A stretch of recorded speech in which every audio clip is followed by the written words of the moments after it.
Apa pandangan Anda tentang Israel? Ada pertanyaan yang seperti itu. Israel itu tidak ada. Israel itu dianggap sebagai negara, tapi itu negara halu, negara modus. Dan kejadian pembentukan negara di dalam negara seperti ini sudah berlangsung berkali-kali. Satu, Saudi. Akar berdirinya kerajaan Saud adalah bagian yang tidak terpisahkan dari perilaku-perilaku kejahatan-kejahatan yang dilakukan oleh Barat dan Amerika. Dua, Israel. Israel itu negara yang kita harus sebut sebagai negara halu, negara modus. Kita bisa bayangkan di sebuah negeri yang indah, negeri yang sangat religius, negeri yang baldatun thayyibatun warabun ghafur, tiba-tiba oleh Eropa dan Amerika mereka mendatangkan orang-orang dari ras Bani Israel, dari ras Yahudi untuk datang ke negeri itu. Mereka dikumpulkan, didatangkan dari Amerika, dari Eropa dengan isu-isu yang halu, yang Holocaust lah segala macam. Tapi mereka mendatangkannya itu di sebuah negeri yang tidak ada terkait dengan kasus kejahatan-kejahatan mereka. Tiba-tiba mereka dikumpulkan. Mereka ini turis, didatangkan. Datang begitu aja di sebuah negeri, mereka berkumpul, berjamaah, kemudian mereka dipersenjatai. Lalu mereka klaim mendirikan negara yang namanya Israel. Pada dasarnya mereka ini adalah turis-turis tanpa visa yang datang dalam suatu negara ilegal. Tiba-tiba mendirikan negara. Mereka diakui, bahkan diakui PBB, ya, tapi kita tidak mengakui. Karena ini adalah bentuk modus dari kejahatan-kejahatan modern daripada Amerika dan Barat. Israel itu tidak ada entitas yang namanya Israel. Dan ini kejadiannya sama yang mereka lakukan kemarin, hampir 10 tahun yang lalu, di mana negara yang sangat nyaman, yang sangat indah, sangat religius, yang bernama Suriah, tiba-tiba oleh Amerika, Barat, Saudi, mereka datangkan orang-orang yang bengis, orang-orang yang sadis, yang suka menggorok leher orang atas nama agama, atas nama takbir. Mereka menggorok, tidak peduli itu anak kecil, tidak peduli itu wanita, mereka gorok atas nama agama, atas nama kalimat tahlil. Ini adalah penipuan setan terbesar abad ini. Dan mereka klaim mereka mendirikan negara di dalam negara. Mereka mendirikan negara bernama Daulah Islamiyah atau negara ISIS di dalam negara-negara yang ada, yaitu negara Suriah dan Irak.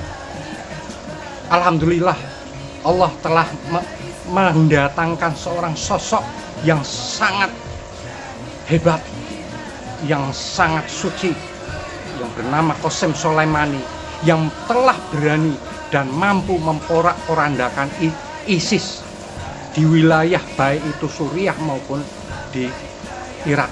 Alhamdulillah, ISIS porak-poranda, dan sisa-sisanya sekarang mereka pada berlarian, bersembunyian semacam tikus. Sebagian tertangkap dan dikumpulkan di penjara-penjara pinggir Turki, dan Turki ikut membiayai dan ikut melindungi. Mereka di sana dikumpulkan beserta anak dan istrinya atau janda-janda mantan-mantan ISIS yang mampus. Alhamdulillah, ISIS telah habis oleh kebersamaan masyarakat dunia, baik itu Rusia, oleh Cina, oleh Suriah itu sendiri. Bashar al-Assad itu orang Arab, itu orang anak Sunni, tapi disiahkan dan dianggap dilegalkan untuk dihancurkan. Padahal dia menang pemilu 2 kali secara mayoritas tanpa ada yang bisa mengalahkan. Ini demokrasi sana, demokrasi sekuler di sana, bukan demokrasi atas nama agama Islam atau Syiah atau apapun. Tapi faktanya mereka disiahkan agar mampu dilegalkan sebagai kejahatan, dan manusia-manusia bengis dan sadis didatangkan dari seluruh penjuru dunia untuk menghancurkan Suriah. Alhamdulillah, Allah menyayangi Suriah, Allah mencintai Bashar al-Assad, sehingga Suriah, Irak masih dalam keadaan bisa ditangani. Dan itu salah satunya adalah, yang utama adalah oleh sepak terjang, kehebatan, kehandalan daripada Asyahid Qasem Soleimani. Semoga Allah menjadikan dia sebagai rahmat bagi kita semua. Mampus Israel, mampus Saudi, mampus ISIS, mampus semua kejahatan-kejahatan yang dilakukan oleh Amerika dan Barat yang mengatasnamakan kemanusiaan, tapi mereka justru anti kemanusiaan. Belum lagi kalau kita berbicara tentang dunia pasca 2030, di mana subtropis ujung-ujung pojok dunia akan mengalami hujan salju berkepanjangan. Kalau kemarin hanya 3 bulan setiap tahun, tahun 2030 ke atas salju akan turun di tempat mereka sebanyak lebih dari 7 bulan. Itu BMKG dunia menyatakan. Artinya mereka tidak akan bisa menanam, mereka tidak akan bisa bercocok tanam. Mereka akan mengandalkan negara-negara tropis untuk menghasilkan pangan dunia, untuk agar mereka bisa makan.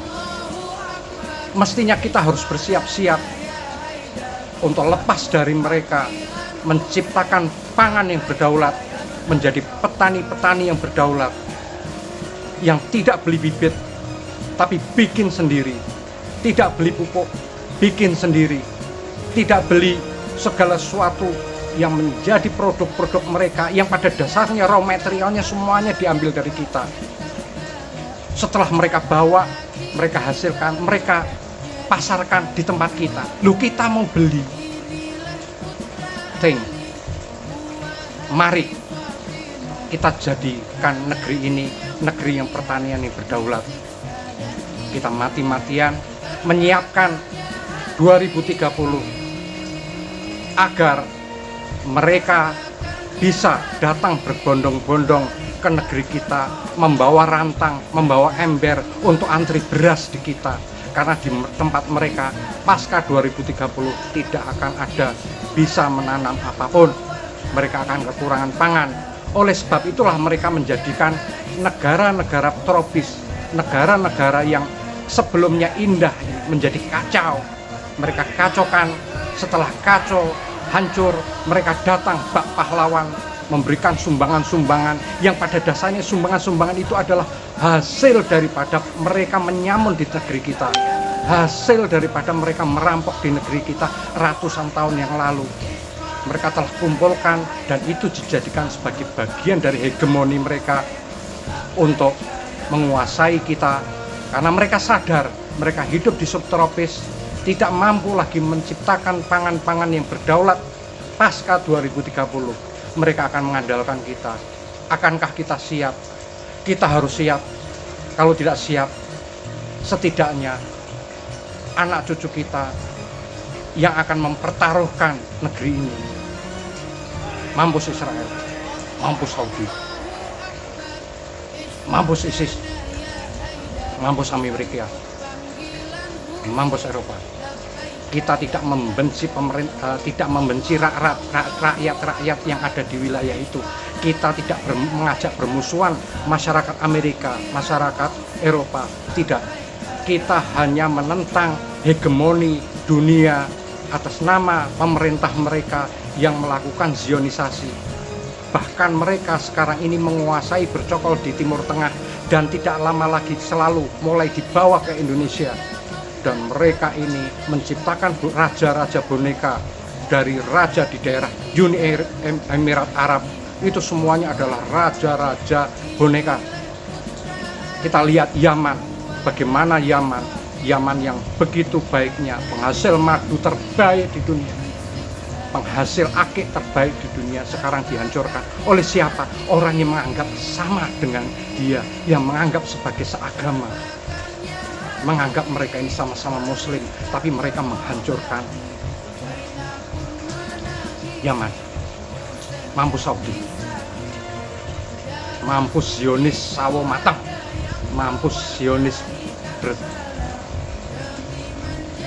bersyariat,